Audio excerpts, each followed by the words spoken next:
प्रदेश की राजनीति में एक बार फिर भाजपा के दिग्गज नेता और उप मुख्यमंत्री केशव प्रसाद मौर्य ने 2027 के विधानसभा चुनाव को लेकर सियासी गर्मी तेज कर दी है। अपने हालिया बयानों में उन्होंने भाजपा की सत्ता में वापसी का स्पष्ट दावा करते हुए त्रिवेणी शब्द का उल्लेख किया है, जिसके माध्यम से उन्होंने अगड़ा, पिछड़ा और दलित समुदायों के सामूहिक समर्थन को भाजपा की सबसे बड़ी ताकत बताया। उन्होंने ये भी संकेत दिया कि समाजवादी पार्टी, बहुजन समाज पार्टी और कांग्रेस जैसी पार्टियों का भविष्य अब अंधकारमय और 2047 तक ये पार्टियां राजनीतिक रूप से अप्रासंगिक हो जाएंगी। केशव का ये दावा न सिर्फ उनके आत्मविश्वास को दर्शाता है, बल्कि भाजपा की उस चुनावी रणनीति की भी ओर इशारा करता है जो 2017 में भारी सफलता लेकर आई थी। 2017 में जब उत्तर प्रदेश में भाजपा ने 403 में से 312 सीटें जीती थी, तब केशव प्रसाद मौर्य प्रदेश भाजपा अध्यक्ष थे और उन्होंने सामाजिक समीकरणों के आधार पर पिछड़े, अति पिछड़े और दलित वर्गों को भाजपा के साथ जोड़ने का काम किया था। ये वही रणनीति थी जिसमें अगड़े मतदाता पहले से ही भाजपा के परंपरागत समर्थन करता थे।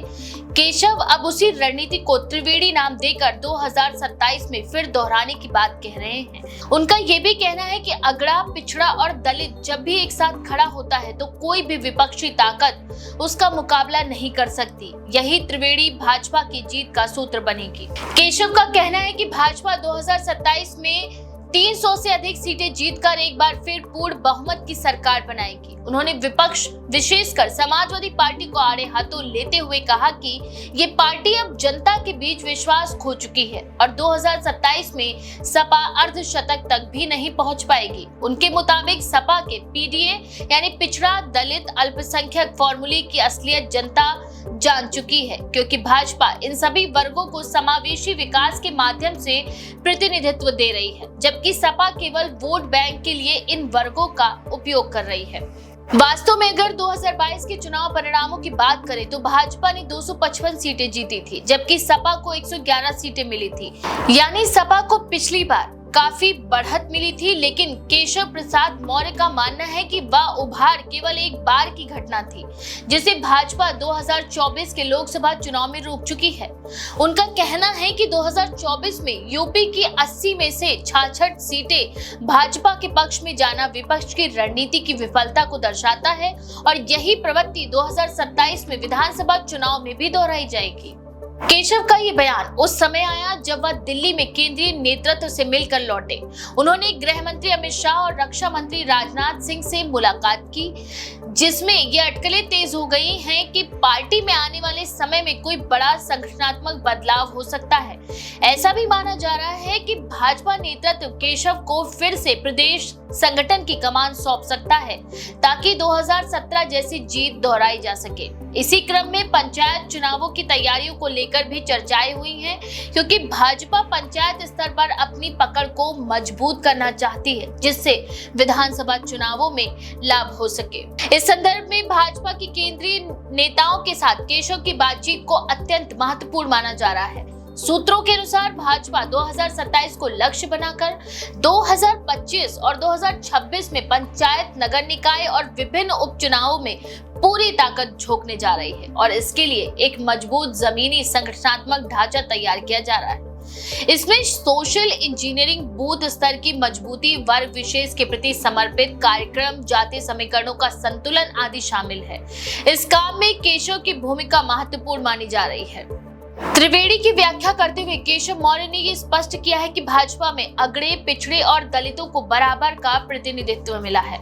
उन्होंने उदाहरण के तौर पर प्रधानमंत्री नरेंद्र मोदी, योगी आदित्यनाथ और खुद को प्रस्तुत किया है। वहीं उन्होंने ये भी कहा कि भाजपा ने अनुसूचित जाति वर्ग से आने वाले नेताओं को राज्यसभा और विधान परिषद तक पहुंचाया, जिससे ये प्रमाणित होता है कि भाजपा केवल किसी एक वर्ग की पार्टी नहीं, बल्कि सबको साथ लेकर चलने वाली पार्टी है। उन्होंने ये भी कहा कि 2027 में कांग्रेस और सपा जैसी पार्टियां जनता के बीच झूठे वादों और अल्पसंख्यक तुष्टीकरण की राजनीति के कारण बेनकाब हो जाएंगी। सपा की टोपी लाल, नियत काली जैसी टिप्पणियों के जरिए केशव ने अपने भाषणों में सीधे जनता को ये संदेश देने की कोशिश की कि सपा धर्म आधारित राजनीति अब बेअसर हो गई है और जनता अब विकास चाहती है, ना कि जातिवादी और तुष्टीकरण की राजनीति।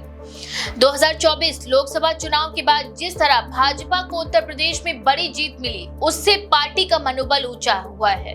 केशव का दावा है कि ये चुनावी लय भाजपा को 2027 में दोबारा सत्ता में लेकर आएगी।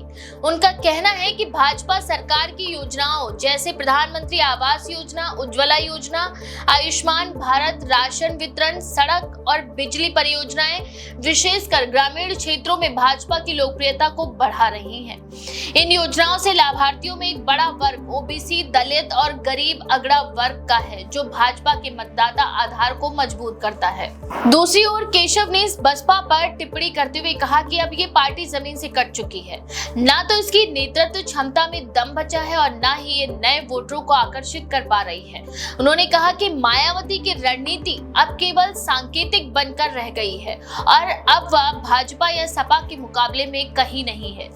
उन्होंने ये भी कहा कि भाजपा ही एकमात्र पार्टी है जो दलितों को सम्मान के साथ भागीदारी देती है, ना कि केवल प्रतीकात्मक प्रतिनिधित्व। इस पूरे घटनाक्रम में एक बात स्पष्ट है कि भाजपा एक बार फिर सामाजिक समीकरणों को मजबूती से साधने की दिशा में आगे बढ़ रही है। अगड़ा, पिछड़ा और दलित तीनों वर्गों को एक साथ लाकर भाजपा समाजवादी पार्टी की पीडीए नीति को चुनौती देने की कोशिश भी कर रही है। हालांकि सपा नेता अखिलेश यादव ने भी इसके जवाब में ये कहा है कि भाजपा को अब जनता की नाराजगी का सामना करना पड़ेगा और लोग महंगाई, बेरोजगारी और भ्रष्टाचार के मुद्दों पर सवाल करेंगे। लेकिन फिलहाल केशव प्रसाद मौर्य जैसे नेताओं के भाषणों से ये संकेत मिल रहा है कि भाजपा अपने सामाजिक गठजोड़ और जन कल्याण योजनाओं के बल पर सत्ता में दोबारा वापसी का खाका तैयार कर चुकी है। 2027 के चुनाव भले ही अभी दूर हो, लेकिन उत्तर प्रदेश की राजनीति में हलचल अभी तेज हो चुकी है। केशव मौर्य की त्रिवेणी की ये अवधारणा एक बार फिर सामाजिक गठबंधन को चुनावी सफलता में बदलने की कोशिश है, ठीक उसी तरह जैसे 2017 में हुआ था।